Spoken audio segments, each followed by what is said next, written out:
보겠습니다. 1장 내용에서 이제 2장 막 들어가고 있는데요. 긴 과정이 아니니까 내용을 잘 모르시는 분들은 앞에 1장 내용들을 한번 좀 숙지하시고 같이 이 진도를 나가시면 서로 공부하는데 도움이 될 것 같습니다. 우리 한나가 이제 자기 사무엘을 엘리에게 제사장에게 맡기고 한나는 자기가 하나님께 드린 하나님께 뭔가 드림으로 인해서 한나는 더 기뻐지고 하나님의 어떤 놀라우신 사랑과 하나님의 어떤 분이시라는 것을 알게 되고 그에 관한 한나의 노래 찬양을 2장 전반부에 기록하고 있습니다. 그래서 한나는 굉장히 기뻐했고 또 그 하나님이 어떠신 분인가, 그 다음에 또 하나님이 나에게 주신 고난과 이런 것들을 통해서 하나님께 간절하게 기도하게 했고, 또 하나님께서는 또 그런 때를 잘 적절할 때에 하나님께서 자기 자신을 높여서 오히려 교만한 자들을 누그러뜨리고 하나님에게 보이는 하나님의 의로운 자들을 높이 세우신다는 내용을 노래하고 있습니다. 그리고 노래하는 가운데 자기도 모르게 다윗의 왕좌가 세워질 것을 또 예언을 하고 있습니다. 그래서 다윗의 왕자를 통해서 예수 그리스도께서 오셔야 하기 때문에 이런 다윗의 왕자가 세워질 것을 예언하고 있고, 그 예수 그리스도께서는 또 재림 때 민족들을 심판하시고 또 나중에 예수님께서는 절대적인 통치자로서 우리의 통치자가 되신다는 이야기를 하는 내용을 지난 시간에 공부를 했습니다. 그죠? 그래서 일단은 지난 시간의 내용은 그 정도로 간략하게 정리하면 될 것 같고요. 이제 오늘 진도를 나가 보도록 하겠습니다. 잠깐만 사도에 하면서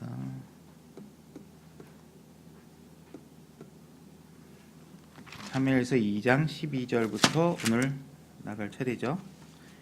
장 12절. 12절을 다 같이 한번 소리내서 읽도록 하겠습니다. 준비되셨죠? 네, 시작. 이제 엘리의 아들들은 벨리알의 아들들이더라. 그들이 주를 알지 못하더라. 벨리알이라는 말이 앞에도 한번 나왔는데, 이 벨리알이라는 말은 이제 우리가 사탄의 자녀, 마귀의 자녀, 이렇게 그런 뜻으로 사용될 때 사용되고 있습니다. 신약에 오게 되면. 그래서 여기 벨리알이라는 거는 아주 지극히 사악하고 마귀의 자녀를 뜻하는 그런 내용을 서술하고 있는데요. 우리가 지금 엘리의 아들들이 지금 건달 집단의 자녀들도 아니고, 그죠? 무슨 사악한 조직 깡패의 사람들도 아닌데, 지금 엘리의 두 아들들이 성장하고 있는 배경은, 그죠? 제사장, 주의 성막 실로에 있는 주의 성전에서 주님을 섬기는 제사장 직분으로 섬기는 일을 하고 있는 사람들이죠. 근데 이 사람들이 하나님 눈에 지금 사악한, 아주 나쁜, 악한 자녀들이라고 이게 설명을 하고 있어요. 굉장히 우리가 좀 경각심을 갖고 우리가 지금 주어진 환경이 속에서 우리가 하나님을 어떻게 알고 하나님의 눈에 의로운 자로 살아가야 되는지에 대해서 항상 우리가 경각심을 갖고 지내야 됩니다. 그래서 우리가 한번 이 벨리알이라는 단어가 앞에 우리가 나오는데, 잠깐만요. 1장 16절 한번 보시겠습니다. 1장 16절.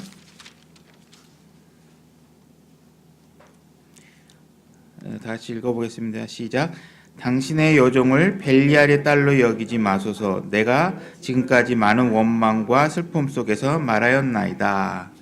지금 엘리가 한나가 이제 중얼중얼거리고 이제 기도하는 장면에 오해를 하니까 한나가 이제 그 엘리에게 한 얘기죠. 나를 벨리알의 딸로 여기지 말아달라, 이렇게 얘기하고 있죠. 그러니까 지금 엘리가 어떤 사람을 보고 벨리알이라고 투영했던 이 장면과 실제로 엘리의 자녀들이 어떻게 하나님에 의해서 판단되어지고 있는가를 보면 그 가정의 환경이 어떤 배경을 갖고 있는지 이렇게 연결시키는 그런 느낌이 이해하실 수 있겠죠. 그래서 자기 아들들이 못된 짓을 지금 하고 있으니까 무언가 남이 뭘 하면 그것이 무언가 그런 내용으로 투영돼 보여질 수도 있다 하는 것을 우리가 알 수 있습니다.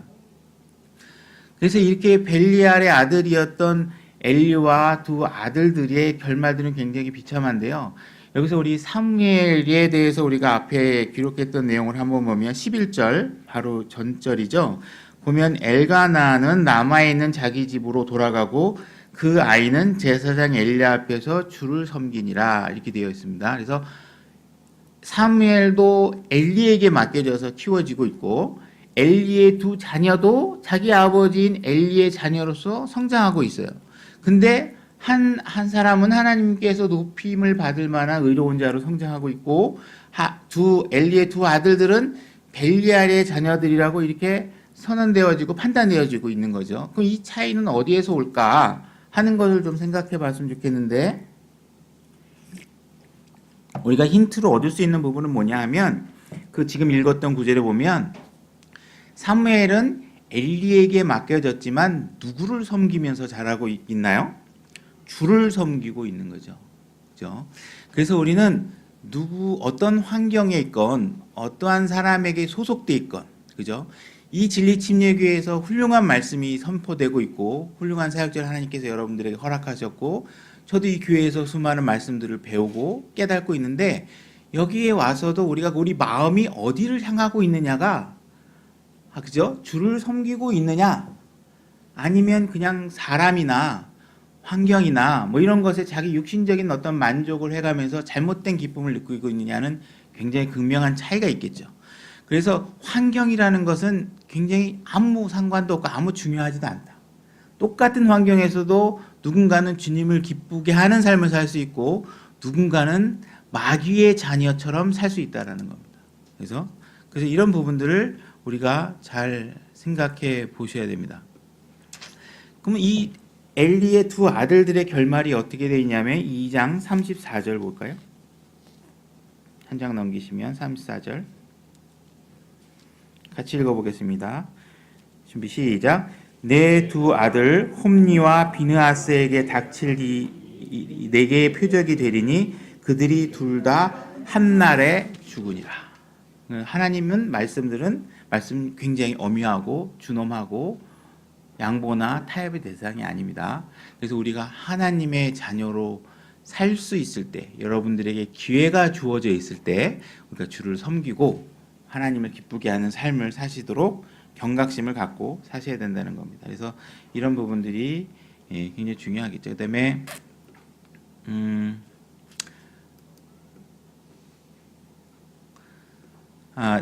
예레미야 4장 22절 하나님을 알지 못하는 우둔함에서 예레미야 4장 22절 가보겠습니다.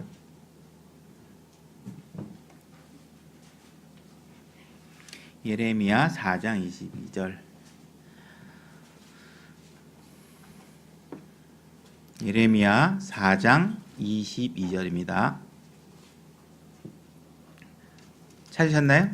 네, 지금 제가 읽겠습니다.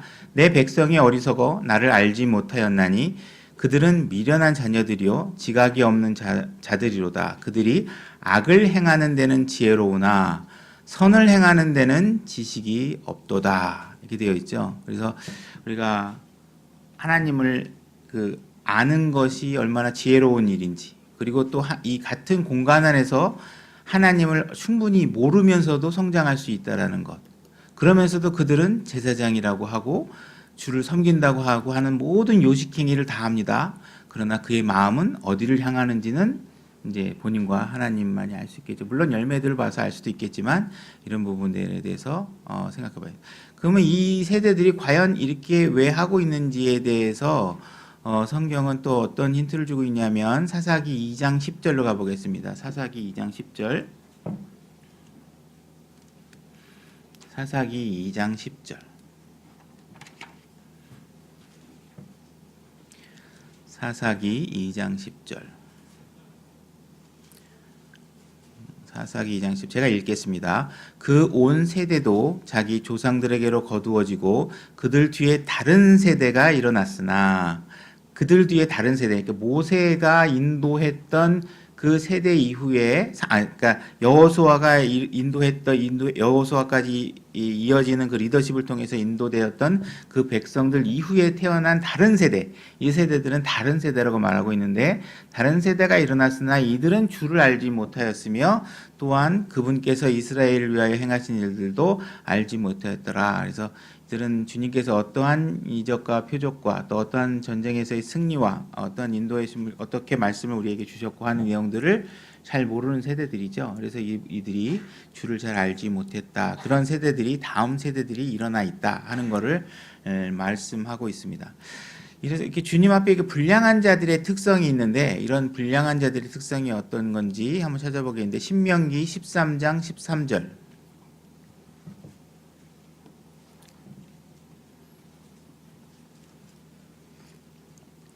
신명기 13장 13절.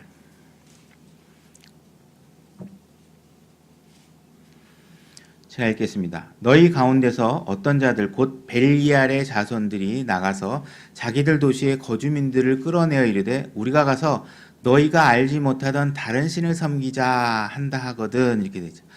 그래서 이건 다 예루살렘 땅에서 일어나고 있는 일들이고, 우리가 주의 백성들 가운데서도 자꾸 여러분들을 꼬셔서 참 하나님이 아닌 다른 신을 섬기자고 꼬드기는 사람들이 있다는 겁니다. 그걸 자꾸 얘기하고, 참 하나님을 섬기는 건 좀 지루해, 너무 뭐 이렇게 고루하고 잘 보여지지도 않고 이러니까 우리 진짜 신을 섬겨보자. 저쪽에 가면 병 고치는 게 바로 보이고, 저쪽에 가면 막 기도하면 막 부자도 되는 간증도 막 하고 있고, 그것이 진위 여부를 떠나서 간증이 굉장히, 요즘 대형교회나 이런 데서도 보면 간증이 굉장히 저는 나쁜 사례로 사용되는 경우를 굉장히 많이 봅니다. 그래서 사람들에게 이게 뭐 어떤 병원들도 그렇고 사실 이게 간증의 포맷을 열어가지고 사전사후 말이야지, 이 약을 썼더니 얼마나 얼굴이 예뻐졌는지, 뭐 어떻게 치료가 됐는지 이런 사례들을 하잖아요. 근데 이런 것들이 요즘은 다 마케팅이나 이런 것들 통해서 거짓 증언들을 하는 경우가 많이 있죠. 그래서 우리 간증을 할 때도 굉장히 여러분들이 조심하셔야 되고 그래요. 사실은 이게 굉장히 자기 이야기를 극적이고 남들에게 관심을 받는 이야기로 만들기 위해서 자기도 모르게 거짓말을, 요즘은 TV에서 그러죠. MSG를 섞는다 그러죠. 그래서 이야기를 뭔가 극적으로 만들기 위해서 자기의 어떤 그런 간증이 굉장히 상품성을 높이기 위해서 MSG를 막 친단 말이에요. 거짓말하는 거거든요.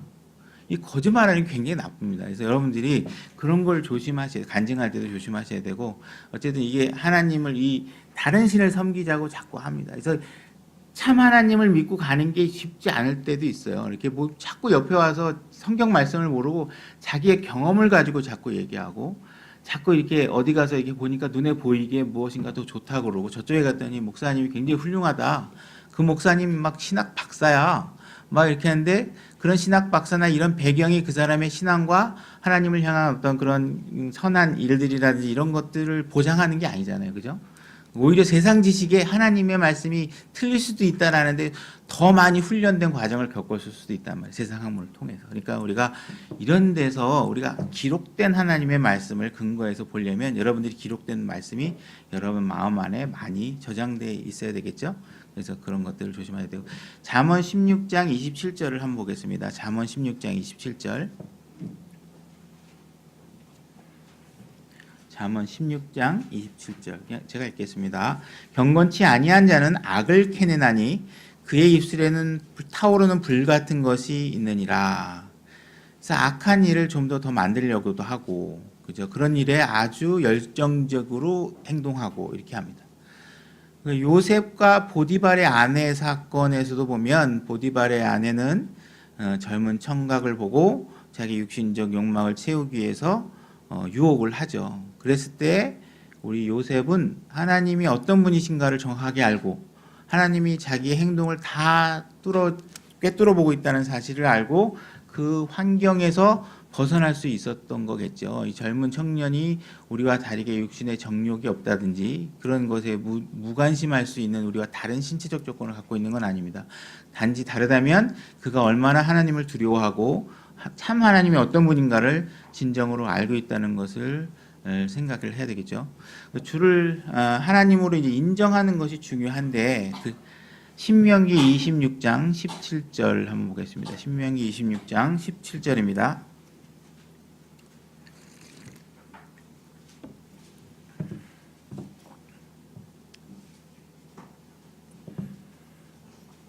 신명기 26장 17절 제가 읽겠습니다. 내가 이날 주를 내 하나님으로 인정하며 또 그분의 길들로 걷고 그분의 법규와 명령과 판단의 법도를 지키며 그분의 음성에 귀를 기울일 것을 확언하였고, 그러니까 그분의 길로 걸으셔야 됩니다. 그분의 길은 이 성경에 있습니다. 성경을 통해 여러분들의 느낌이나 기도를 통해서 주님의 길을 보여주시옵소서 해가지고 뭐 봤다면 잘못 봤을 가능성이 120%입니다. 그러니까 기록된 말씀을 통해서 여러분들이 보셔야 됩니다.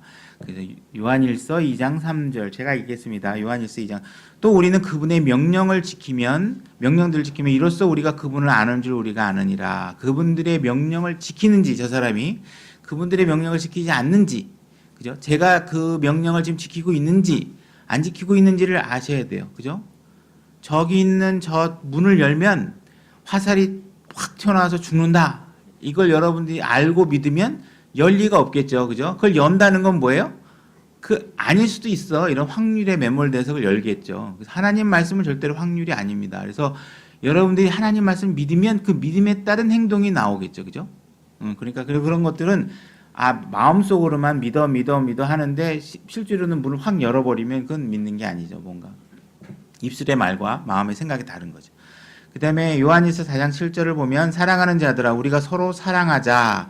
사랑은 하나님께 속한 것인즉 사랑하는 자마다 하나님에게서 나서 하나님을 알고, 그래서 서로 사랑하는지, 주의 형제들을 사랑하는지, 지체들을 사랑하는지, 지체들을 세워주는지, 지체들을 자꾸 무너뜨리는지, 이런 내용들을 보면 그들이 진짜 하나님을 알고 있는지를 알 수 있습니다. 지금 이 홈리와 비느하스를 하나님께서 벨리의 아들들이라고 했다면 우리는 이런 부분들을 생각해 보셔야 됩니다. 우리 종교 통합운동을 하는 사람들이나 우리 킹제임스 진영에 와서 저도 이제 이런 내용들을 정확하게 말씀을 통해서 분별하게 알게 됐지만 우리 모두가 하나님의 자녀다. 이 말이란이 굉장히 듣기에 좋고 그럴듯해 보이지만 이것은 성경적 진리가 아닙니다. 그죠? 우리 모두는 하나님의 자녀가 아닙니다. 그죠? 자, 요한복음 8장 44절을 보면 요한복음 8장 44절을 찾아보겠습니다. 요한복음 8장 44절. 요한복음 8장 44절입니다. 요한복음 8장 44절. 찾으셨으면 제 눈으로 읽으세요. 제가 읽겠습니다.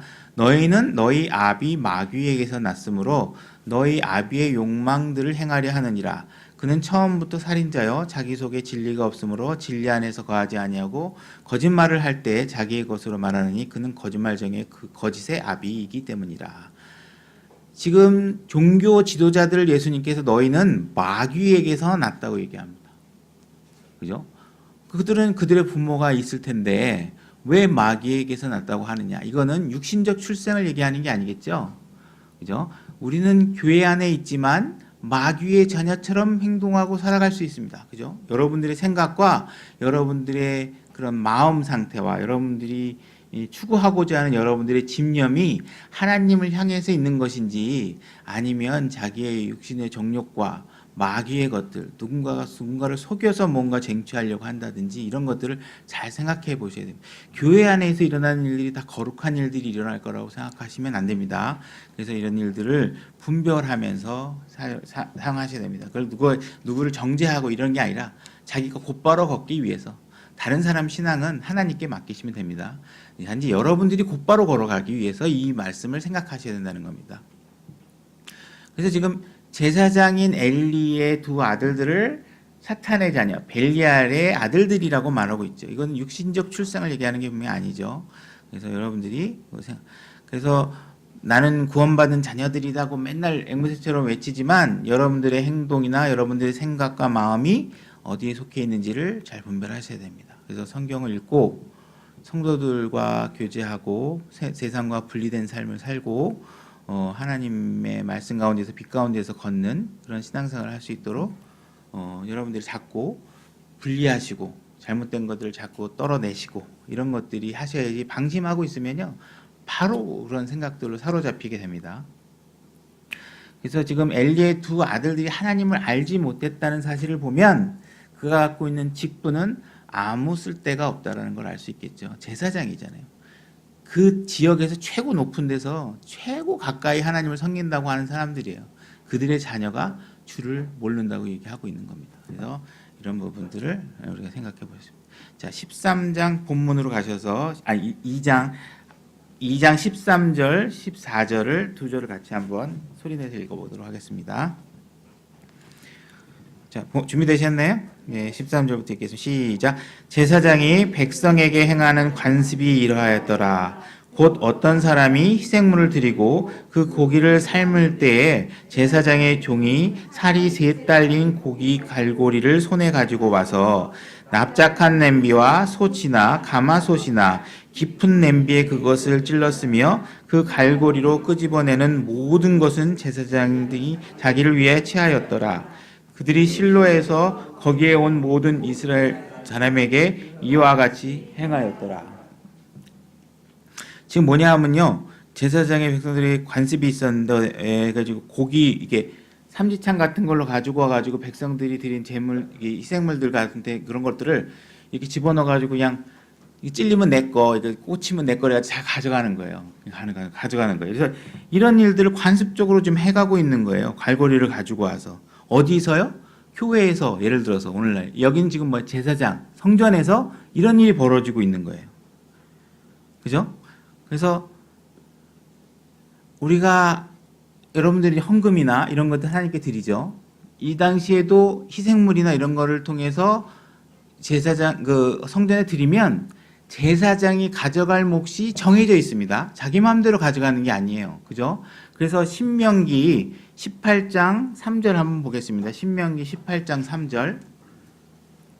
신명기 18장 3절 보겠습니다. 신명기 18장 3절. 제가 읽겠습니다. 제사장이 희생물을 드리는 자들 곧 백성에게서 마땅히 받을 것은 이러하니 희생물이 소든지 양이든지 그들이 어깨와 두 볼과 위를 제사장에게 줄 것이요. 이렇게 해가지고 제사장이 이런 거는 가져가라 하고 제사장이 가져갈 수 있는 것이 정해져 있습니다. 막 가져가면 안 되겠죠. 우리 교회에서도 마찬가지입니다. 예를 들어서 여기는 물론 우리가 모두가 제사장이니까 이게 뭐 제사장 직분도 얘기하는 게 아니라 어떤 교회 리더가 어쨌든 예배를 인도하고 있는 사람이 어떻게 무엇인가를 가져갈 때는 자기의 몫이 정해져 있고 오늘날에는 어떻게 정하나요? 교회가 정하죠. 교회가 목사님에게 얼마를 지불하자 이런 절차를 하겠죠. 교회가 정하는 겁니다. 그죠? 교회가 정한다는 건 각각의 개인이 정한다는 게 아니고 교회라는 거는 여러 지체로 이루어졌죠. 손, 발, 다리, 눈, 뭐 귀 다 있죠. 그래서 그런 것들을 다 통해 지체들의 협의를 통해서 목사에게 지불할 것이 정해져 있는 겁니다. 근데 여러분들이 만약에 목사님이 가져가야 될 양이 적다. 그렇게 하면 어떻게 해야 됩니까? 여러분들이 우리 목사님 양이 적어 불쌍해서 여러분이 개인적으로 가서 드리게 되면 왜곡이 일어날 수 있다는 겁니다. 그런 부분에서 우리가 생각해 보자는 거예요. 생각해 보세요. 만약에 목사님 받아가야 될 페이가 적다 그러면 여러분들이 어떻게 하셔야 돼요? 교회가 이 문제를 결정하셔야 되겠죠. 그죠? 더 드려야 되겠다. 우리가 더 드릴 수 있는 여력이 있고 더 드릴 수 있으니까 하자. 이렇게 하셔야 됩니다. 그래야 서로 잘못된 길을 가지 않겠죠. 이런 거를 사적으로 결정을 해서 개인적으로 사례를 하거나 하게 되면 잘못된 일이 벌어질 수 있다는 사실을 좀 이해하셨으면 좋겠어요. 그래서 지난번에도 얘기했죠. 이게 S교회 같은 경우도 왜 돈 이렇게 했냐 그러니까 그 사람이 항변하는 게 뭐예요? 그 자기 성도들이 준 헌금 봉투들을 막 주면서 여러분들이 나한테 맨날 감사하다고 이 봉투를 나한테 이렇게 주고서 이제 와서 나의 뒤통수를 치냐 막 이렇게 얘기를 한단 말이에요. 이제 이런 것들은 누가 만드는 거예요? 성도들이 사역자를 이렇게 만드는 겁니다. 그죠? 그럼 지난번에 제가 이제 분당에 있는 어떤 대형교회 어느 목사님의 간증을 들었는데요. 그 간증만 한 게 아니고 설교 중에 이야기를 하는 걸 들었는데 자기가 사역을 시작하는데 처음 시작을 해가지고 신방을 가서 이제 목회를 하는 거예요. 신방 예배를 들어갔더니 거기 있는 여자 집사님이 그 예배드리는 책상 위에다가 하얀 봉투 2개를 딱 올려놓더래요. 그래서 예배를 다 드리고 나서 딱 끝났더니 그 여자 집사님이 여자 성도가 이제 봉투를 2개를 딱 들고서 이제 그 목사님한테 드리는 거죠. 자, 이 하나는 교회에다 제가 헌금하는 겁니다. 하나를 드리고, 자, 요 하나는 제가 목사님한테 드리는 겁니다. 이렇게 주더래요. 근데 그 목사님이 그걸 딱 받으면서 교회에다 드리는 헌금은 자매님이 직접 가서 교회에다 하시고요. 저한테 주시는 헌금은 제가 안 받습니다. 이렇게 했다는 거예요. 그러면서 자기가 그 당시에 그 결정을 했던 거를 너무 감사하게 생각하고 있고 지금도 후회하지 않고 있고, 여러분들 우리 교회에서 많은 부목사들이 있는데 여러분들 절대로 사적으로 개인적으로 사역자들에게 돈을 주지 마십시오 하고 당부를 하더라고요. 그래서 여러분들이 어쩔 수 없이 너무너무 해서 진짜 너무 민망할 정도로 주면 또 이 지체가 이제 쓰러질 수도 있고 너무 무시한다고 상처받을 수 있으니까 어쩔 수 없이 많이 받아온다면 그 목사는 부사역자는 그 교회에 오면 이렇게 공동 헌금함이 있대요. 근데 거기다 집어넣고 결제를 개인적으로 쓸 수가 없으니까 여러분들이 이런 거 하지 말라고 당부를 하더라고요. 그래서 그 교회는 이제 뭐 다 알겠지만 더 이상 성도를 받지도 않아요. 분산하고 오히려 파송하고 교회를 분산하는 교회인데, 이제 이런 부분들에서 우리가 킹제임스 성경을 갖고 더 절대적인 가치 있는 성경을 갖고 있는데 우리의 행동은 하나님이 흡족하지 않은 방향으로 우리가 계속 답습할 필요는 없겠죠. 그래서 우리가 절차와 과정들을 절절하게 잘 지키셔서 교회가 건전한 모습을 유지할 수 있도록 이렇게 하셔야 된다는 겁니다. 제임스 낙스 제가 강의를 좀 듣다가 이런 예화를 들더라고요. 종교 지도자 세 사람이 모여 있는데 한 사람이 이제 우리 교회에 걷어들이는 헌금을 과연 우리가 어떻게 사용하는 것인지에 대해서 세 사람이 토론을 했대요. 이게 한 사람이 한 목사가 이게 자기는 헌금을 딱 받으면 10분의 9는 하나님을 위해서 쓰고 10분의 1만 제가 가져갑니다. 이렇게 얘기를 했대요. 또 한 사람의 목사가 딱 듣더니 자기는 그렇게 하지 않는다. 그래서 거둔 헌금을 다 책상에다 올리고 하나는 하나님 거, 하나는 내 거 이렇게 나눠 갖는다는 거예요. 근데 그 마지막 세 번째 목사가 둘 다 잘못된 방법이다. 이게 다 하나님 거 아니냐. 그래서 나는 그 모든 헌금을 들고서 하늘을 향해서 확 던져서 기도한대요. 땅에 떨어진 것만 제 겁니다. 그러고서 했다는 거예요. 그러니까 이 굉장히 교회가 얼마나 이 돈에 사용하는 방법이나 돈의 이런 절차나 이런 것들이 잘못돼서 많은 사람들에게 실족하게 하고 교회 갔더니 너무 돈만 요구하는 거 아니냐 하는 것들 때문에 만약 기존 교회가 깨어지고 젊은이들이 교회를 떠난다면 바로 이런 목사들을 그들이 만났기 때문이라는 거죠. 그래서 우리는 제가 언젠가는 임직 예배 누가 장로 취임을 해서 장로가 됐다 해서 임직 예배를 한다 해서 제가 이제 관심도 있고 이제 축하도 해줄 겸 이제 한번 옛날에 간 적이 있는데요. 그 교회에서 하는 방법은 이겁니다. 다른 교회 목사를 초빙을 해가지고요. 그 임직에 집사 된 사람, 장로 된 사람, 권사 된 사람을 앉혀놓고 전부 다 하는 얘기가 뭐냐면 이거예요. 목사한테 잘하라 이거예요. 목사한테. 여러분들이 목사님한테 이제는 물 한 컵이라도 더 떠다 드리도록 노력하셔야 됩니다. 이렇게 하면서 여러분들 여기서 물 한 컵이라 할 때 이 물을 진짜 물로 하시는 건 아니죠? 이렇게 얘기를 하는 거예요.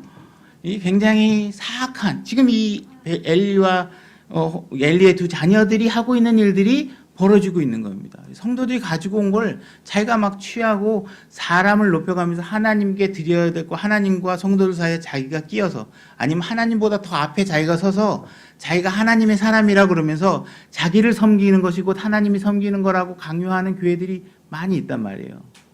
그죠? 과정은 여러 가지겠지만 극단적인 이해를 돕기 위해서 과장된 거라지만 아주 낮은 단계에서 여러분들이 하고 있는 일들이 조심스럽게 이루어져야 된단 말이에요. 시간이 잘 가네요. 그래가지고 우리가 지금 13, 14, 15절 한번 또 읽겠습니다. 15절 같이 읽겠습니다. 준비 시작. 또한 그들이 기름을 태우기 전에 제사장의 종이 와서 희생물을 드린 사람에게 말하기를 제사장을 위해 구울 고기를 내라. 내가 네게서 삶은 고기가 아니라 날고기를 받으려 하노라 하다가 이렇게 되어 있죠. 기름을 태우기 전에 이게 뭐예요? 하나님께 드리기 전에 제사장의 종들이 와가지고 내가 제사장을 섬기는 사람인데 내놔. 그거 먼저 내놔니까 그거를 지금 달라고 얘기하는 거예요. 구운 고기를 내라. 내게서 고기가 아니라 날고기를 받으려 하노라 하면서 지금 하나님께 드리는 거 이전에 무엇인가를 달라고 하는 거죠. 이게 굉장히 위험한 거죠. 하나님의 사람이다. 하나님의 사람을 섬겨라. 이러면서 하나님은 뒷전에 터지고 사람을 섬기도록 만든단 말이에요. 그죠? 편안하잖아요. 아, 이게 눈에 보이는 사람을 섬기면 티도 나고 뭐 한 것 같고 이런데 우리가 현혹될 수 있단 말이에요. 그죠? 그래서 그런 부분에 대해서 조심을 하셔야 된다는 거죠. 16절까지 마저 또 읽어보겠습니다. 16절 시작. 어떤 사람이 그에게 말하기를 그들이 당장 기름 태우는 일을 그만두게 하지 말고 그 뒤에 내 혼이 원하는 만큼 취하라 하면 그가 그에게 응답하기를 아니라 너는 지금 내게 줄 것을 줄지니라 그렇지 아니하면 내가 억지로 그것을 빼앗으리라 하였더라. 이렇게 돼 있죠. 지금 못된 짓을 하니까 제사장이 종들이 와가지고 제사장들이 하니까 그렇게 하지 말고 하나님께 드리는 건 그냥 놔둬라. 그러고 나서 네가 가져가고 싶은 만큼 가져가라 이렇게 하는. 그래도 가져가고 싶은 만큼 가져가면 안 됩니다. 자기가 가져갈 몫이 정해져 있으니까. 그죠? 근데도 불구하고 하나님이 먼저니까 하나님에게 먼저 드리는 걸 멈추지 말라고 성도들이 지적하는 거예요. 지금 성전에 온 사람들이 지적하는 거예요. 제사장이 안 듣는 거예요. 안 된다. 지금 당장 내놔라. 안 주면 내가 강제로 뺏어갈 거야. 이렇게 얘기를 하는 거예요. 그러니까 여러분들이 무언가 우리는 이렇게 유교적인 관념이 있고 하기 때문에 저도 이렇게 뭐 평생학습관이라든지 이런 데서 뭘 배우고 그러면 이제 돈 걷잖아요. 그죠? 우리 목사님에게 뭐 좀 해주자. 이렇게 했을 때 우리가 이제 우리 마음이 선한 거죠. 나쁜 의도는 아니에요. 근데 걷는데 교회 안에서 그렇게 거둘 때 하나님의 말씀에 비춰보셔야 됩니다. 이것을 내가 지금 교회에서 목사님에게 가져다 주는 것이 절차상 순서상 맞는 건가? 과연 어려운 형도들을 잘 돌보고 있으면서 이걸 하고 있는 건가? 그죠? 이런 것들을 내가 목사님의 형편을 잘 아는데 목사님 좀 걷어가 좀 줍시다. 이렇게 얘기를 할 때 그것이 과연 합당한 절차인가를 보셔야 돼요. 지금 어려운 사람을 돕고 있는 건지 아니면 목사한테 주는 것이 뭔가 내가 사람에게 잘 보이는 일 때문에 하는 건지를 하셔야 된다는 거. 그걸 하고 안 하고가 중요한 게 아니라 할 수도 있고 뭐 하실 수 있겠지만 그 마음이 여러분들이 하나님이 보시기에 선한 의도로 진짜 하고 있느냐 이거예요. 이 교회에서 진짜 형편이 없는 사람, 교회가 해야죠. 교회가 하려고 그러면 내가 다 알 수가 없잖아. 나는 재정적 능력이 있어서 어려운 사람을 도울 돈이 있어요. 근데 그걸 올바르게 쓰기 위해서는 어떻게 되냐면 교회 안에 누군가는 이 교회에서 이 돈이 합당하게 필요한 사람이 누군가는 내가 다 알 수 없잖아요. 그럼 교회에서 그런 절차와 그런 조직이 아니면 그 누군가가 지사님들이 내가 교회 형편들 보니까 저 자매가 필요할 것 같고 저 형제가 필요할 것 같고 저 형제 무언가 위로가 필요할 것 같고 이런 것들을 알면 그 사람들이 쓰도록 하는 게 교회가 무엇인가 하도록 하게 하는 겁니다. 그걸 내가 하면 교회가 하는 게 아니죠. 내가 하는 게 되는 거겠죠. 그래서 신약교회에서는 교회가 무슨 일을 할 수 있도록 하시는 것이 적절하다고 보여집니다. 교회 안에서. 그죠? 공식적인 일들은.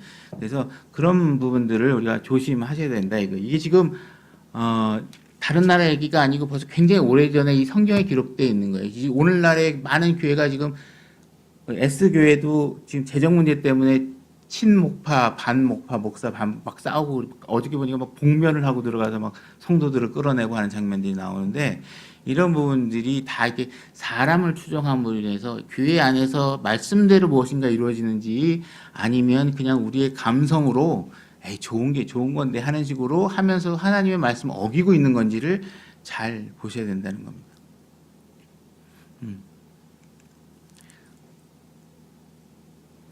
그래서 우리 하나님은 여러분들에게 무엇인가를 징계를 하고 벌을 주고 발목을 부러뜨리고 이렇게 하시는 분이 아니에요. 그러니까 내가 헌금을 제대로 안 했다 그래서 막 사업을 망하게 하시거나 뭐가 내가 잘못했다 그래서 막 발목이 부러지게 만드시거나 이렇게 징계하시는 그런 마음이 들고 있고 그렇게 만드는 교회가 있다면 그건 참 하나님을 알려주는 교회가 아니고 사탄의 교리를 알려주는 거란 말이에요. 여러분들에게 두려움을 주고 공포 마케팅을 해서 여러분들에게 무언가 행위로 옮기도록 여러분들을 압박을 하고 있다면 그건 참 하나님의 방법이 아니라는 겁니다.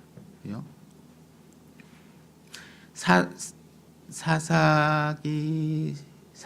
이사야서 7장 13절 한번 보겠습니다. 이사야서 7장 13절.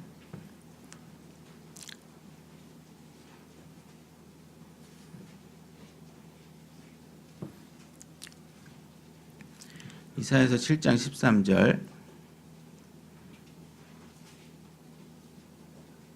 제가 읽겠습니다. 그가 이르되 오 다윗의 집이여 이제 너희는 들을지어다. 너희가 사람들을 지치게 하는 것이 작은 일이기에 나의 하나님도 지치게 하려느냐. 이렇게. 사람들 사이에 부당하게 한 일은 하나님에게도 부당합니다. 그래서 여러분들이 부당한 방법으로 취한 재물을 하나님께 드리는 건 하나님을 더 머리 아프게 만드는 거겠죠. 그래서 우리가 이런 일들을 조심하셔야 됩니다. 이 본문으로 해서 마지막 절 해서 끝내도록 하겠습니다. 사무엘 2장 17절 같이 읽겠습니다. 준비되셨나요? 시작. 그러므로 이 청년들의 죄가 주 앞에 심히 컸으니 이는 사람들이 주의 헌물을 멸시하였기 때문이더라. 자, 우리가 이 주의 헌물을 드리는 행위가 옛날에는 주님 앞에 우리가 경배하고 섬기는 거죠. 이렇게 해가지고 오늘날에는 그런 것이 예배를 통해서 여러분들이 또는 여러분들의 삶을 통해서 여러분들을 살아있는 희생물 드리는 과정을 예배를 하시게 되는데 영과 진리로 하시게 되는데 이 헌물을 드리는 이 과정을 멸시하게 되면 모든 게 어그러지게 되는 거죠. 그죠? 그러니까 주님을 올바로 알고 참 하나님을 알고 이런 일들이 주님의 중심을 잘 잡아야 나머지들이 다 해결이 되는 겁니다. 여러분들이 왜 사업이 안 되나? 내가 왜 우울한가? 이런 현상에 매몰돼서 주님은 저를 갖다 치고 뭐 사업이 좀 안 돼서 11조를 좀 덜해서 사업이 잘 안 되나? 뭐 다른 교회 가면 막 뭘 하나님께 드렸더니 막 사업이 잘 된다고 맨날 간증하잖아요. 다 사기성 간증이거든요. 그렇게 될 수가 없잖아요.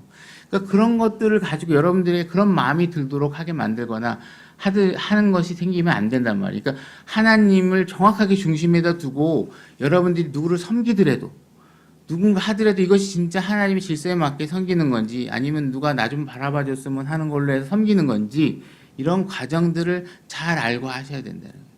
나중에 보면 엘리의 자녀들이 여자들과 성전에서 창녀들과 잔 건, 그러니까 여자들과 자고 이런 장면들이 하는 것 때문에 엘리가 노하는 장면이 나와요. 그러니까 오늘날에 무슨 목사들이 피아노 반주자와 뭐 눈이 맞아가지고 도망을 가든 뭘 하던 일들이 말세기 때문에 일어나는 게 아니라는 거예요. 이때부터 이런 일들이 벌어지고 있는 거예요.